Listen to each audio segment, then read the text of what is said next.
Susuko na si Kerwin Espinosa na di umano'y top drug lord sa Eastern Visayas. Mula sa Camp Crame, itong balita ni Leia Ilagan live. Leia, go ahead. Magandang gabi sa iyo, Atty. Reg. Kinumpirma nga ni PNP Chief Police Director General Ronald De La Rosa na susuko na anumang oras itong anak ni Albuera Leyte Mayor Rolando Espinosa Sr. Ito'y matapos nga na makatanggap siya ng tawag o makatanggap si Mayor Espinosa ng tawag mula sa kanyang kapatid na nasa ibang bansa at sinasabing susuko si Kerwin. Uuwi na dito sa Pilipinas at susuko si Kerwin. Siya mismo, yung father. Tinawagan daw siya ng kanyang kapatid na tumawag daw si Kerwin na uuwi na at mag-surrender. Nilinaw ni PNP Chief Police Director General Ronald De La Rosa na kahit sumuko pa ang mag-ama ay hindi pa rin ligtas sa kaso ang mga ito. Sa katunayan, sasampahanan nila sa Leyte ng kaukulang reklamo ang mag-ama dahil sa matataas na kalibre ng baril na nakuha sa kanilang compound kahapon. Ayon pa kay General Bato, kapag sumuko si Kerwin ay ididiretso ito sa Criminal Investigation and Detection Group.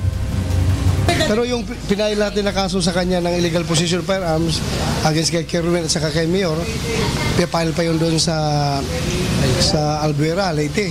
So hindi pa lalabas yung warrant noon. Kung hindi pa lalabas ang warrant, wala tayong hold sa kanya, pauwiin muna natin siya.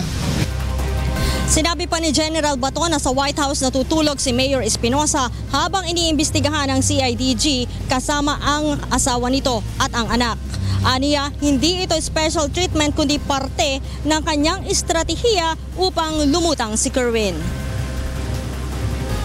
Ayon kay General De La Rosa, hindi naman niya maaaring patayin ang mga ito tulad ng mga nangyayaring operasyon laban sa mga drug pusher sa mga barangay dahil mahinahon namang sumuko ang alkalde at hindi naman ang laban.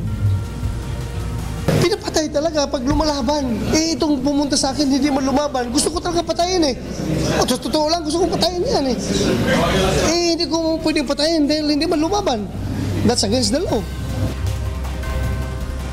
Dagdag pa ng general, hanggat hindi sumusuko si Kerwin, tuloy ang shoot-on-sight order dito. Si Kerwin ay konektado umano kina retired General Marcelo Garbo at Mayor Vicente Loot sa operasyon ng droga sa Eastern Visayas. We receive reports na yung, di ba may bahay na maganda doon?